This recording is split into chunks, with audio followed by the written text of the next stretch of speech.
इसी प्रकार अन्य प्रसंगों को श्रवण करने के लिए महाराज श्री के एकमात्र अधिकृत ऑफिशियल यूट्यूब चैनल को सब्सक्राइब करके बेल आइकन को अवश्य दबा दें।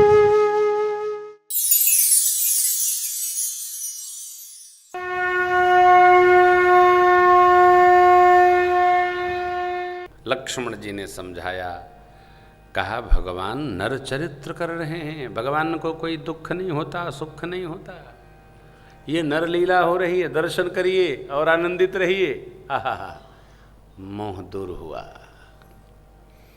यही मोह हमको हो तो हम अपने आप दूर कर लें। देखिए कितना भी बोध हो ना, जब तक सत्संग में भगवत कथा सुने नहीं तब तक अज्ञान दूर नहीं होता।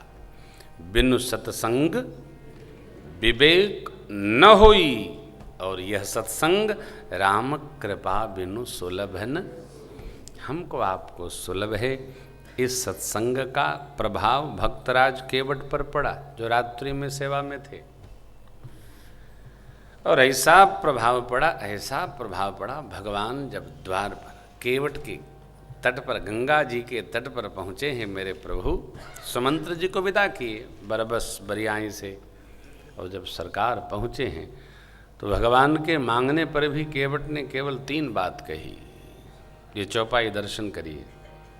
मांगी नाव न केवट आना, मांगी नाव न केवट आना, कही तुम्हारा मरम में जाना, कही तुम्हार मरम में जाना, चरण कमल रज कहूँ सब कही, चरण कमल रज कहूँ सब कही, क्या मानुष करनी मोरी कछुआई, मानुष करनी, केवट जी कहते एही प्रतिपालऊ सब परिवारू, एही प्रतिपालऊ सब परिवारू, नहीं जानूं कछु और कबारू, नहीं जानूं कछु और कबारू, कछु और कबारू, और कबारू।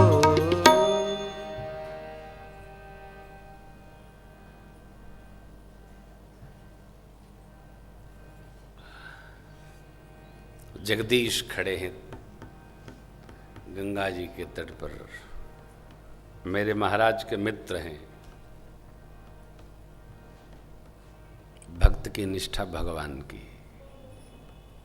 मेरे भगवान खड़े हैं, महाराज हैं, मित्र हैं, क्या हैं हमको मतलब नहीं, मेरे भगवान खड़े हैं। प्रभु आपके चरण की रज में कुछ ऐसी जड़ी है जो पाहन को भी स्त्री बनाने की क्षमता रखते। मैंने सुना है आपने पत्थर छुआ तो वो नारी बन गई।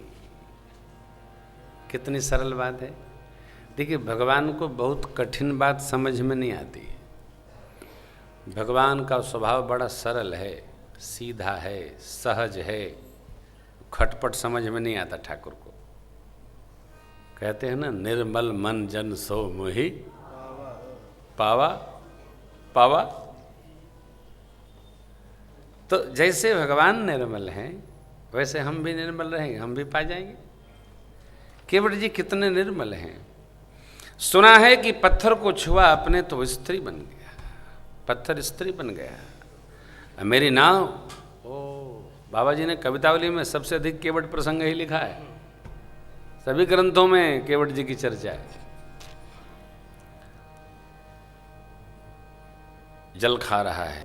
रावरे दोषन पायन को पग धूरी को भूरी प्रभाव महा है। केवट जी कहते हैं आपके पांव में दोष नहीं है, आपके पग में जो धूर लगी है उसका सुना है बड़ा प्रभाव है राम जी। और मेरी नाव, हाँ, पाहन ते बन बाहन काठ को कोमल है जल खाई रहा है। नीचे जल से इतना कोमल हो गया है। पावन पाए पखारी के नाव चढ़ाई हो आयस होत आज्ञा है लाऊं। तुलसी सुन के वटके बरबैन हंसे प्रभु जानकी ओर। मेरे पूज्यपाद गोस्वामी जी कहते हैं केवट जी की ऐसी अद्भुत बात, ऐसी निश्चल बात, निष्कपट बात सुनकर भगवान मां की ओर देखकर जोरदार ठहाका लगाए, गदगद हो गए। प्रभु कितना जानता है, आप में दोष नहीं है, आपके पांव में जो रज है ना, मुझे तो बस आप वो धूर दे दीजिए और पार कर दूंगा। भगवान सुन लिए, आगे बोले। नाव चली गई तो बच्चे कैसे पलेंगे, ये भी कहा कवितावली जी। पातो भर सहरी सकल सूत बारे बारे केवट की जाति कछु भेद न पढ़ाई सब परिवार। प्रेमामृत में लिखा है गीत, कवित्व है। सब परिवार मारो यही लगी राजा जो हो दीन वित्तहीन कैसे दूसरी गढ़ाई। गौतम की घरनी जो तरनी तरेगी मोरी प्रभु सो निषाद हुई के बाद ना बढ़ाई हो। तुलसी के ईश राम राव रोसो साची कहूँ, तुलसी के ईश राम रोसो साची कहूँ। बिना पग धोए नाथ नाव न चढ़ाई, बिना धोए न चढ़ाई हो। बिना पांव धोए नाव नहीं चढ़ाऊंगा। घर की बुजुर्ग माताएं जब तीर्थ जाती थी, कहीं घूम के आती थी, तो घर में जो बहू नई नवेली होती थी ना, वो पांव धोती थी। अब तो पाँव में तरस जाते धोए बदे, फैशन हो गया। नहीं रहा, इतना मन बट गया है, इतना भाव फट गया है कि वो रहे नहीं। पहले वो पुरानी परात निकालो, बुआ आई हैं जरा पाव दो, थक जाती थी बेचारी। केवट का भाव दर्शन करिए, क्यों पांव धोना। वही बात, चरण की रज में ऐसी जड़ी है, वस्तुतः श्रेष्ठ के चरण रज में ऐसी जड़ी होती है जो हमारे भाग्य को पलट देती है। जय गुरु चरण रेनु सिर धरिहि ते जन सकल विभव बस करिहि। गोस्वामी जी ने वंदना में पहले ही कहा, वंदन गुरु पद पदुम परागा सुरुचि सुबास सरस सुरुचि, रुचि बढ़ाने वाला है, सरस है, मीठा है, अनुराग प्रेम से परिपूरित है कैसा। आमीय मूरी मय चूरन चारु समन सकल भव रुज परिवार सुकृति शंभो तन विमल विभूति मंजूल मंगल मोद प्रसूति मंजूल मंगल मोद प्रसूति। ये चरण रज है। श्रेष्ठ के, सद्गुरु के, संत के, पिता के, माँ के, भागवत जनों के, भगवान के चरण रज ऐसी बूटी वही चाहते। केवट जी चाहते हैं चरण रज मिल जाए, जब पत्थर का उद्धार हो गया तो हम लोगों का भी उद्धार हो जाएगा। बस इतनी दृढ़ता है। यही कहा, कहे तुम्हार मरम जाना। हम जानत हैं आपका मरम का हो, कहत लावे कठौता धोए पाँव, प्रभु चुप हैं। तब केवट जी ने कहा, जो प्रभु पार अवसिगा चाहो। यदि आप जाना अवश्य चाहते हैं तो मोहि पद पदोम बखार।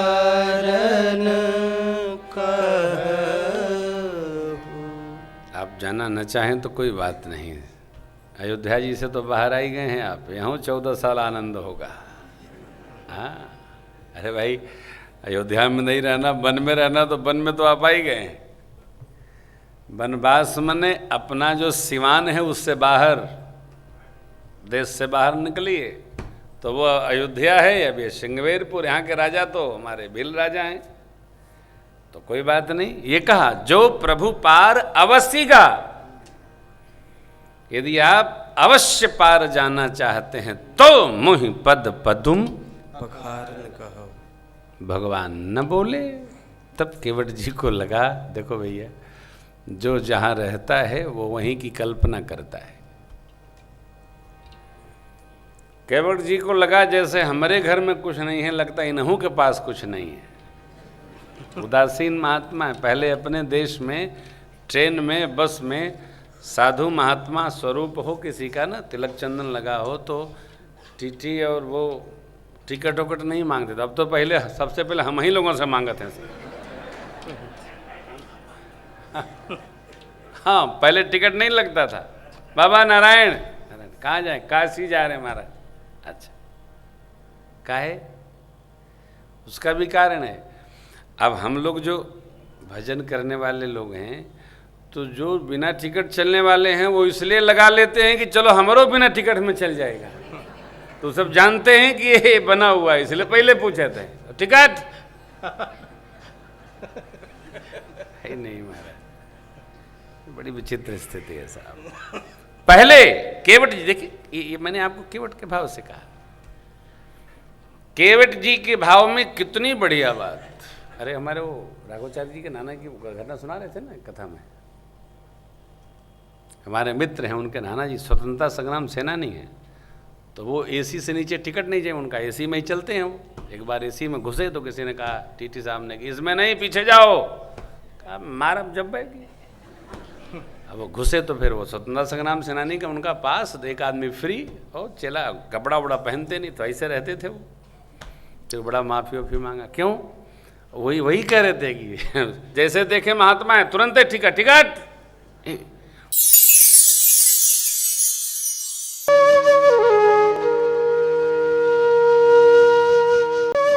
इसी प्रकार अन्य प्रसंगों को श्रवण करने के लिए महाराज श्री के एकमात्र अधिकृत ऑफिशियल यूट्यूब चैनल को सब्सक्राइब करके बेल आइकन को अवश्य दबा दें।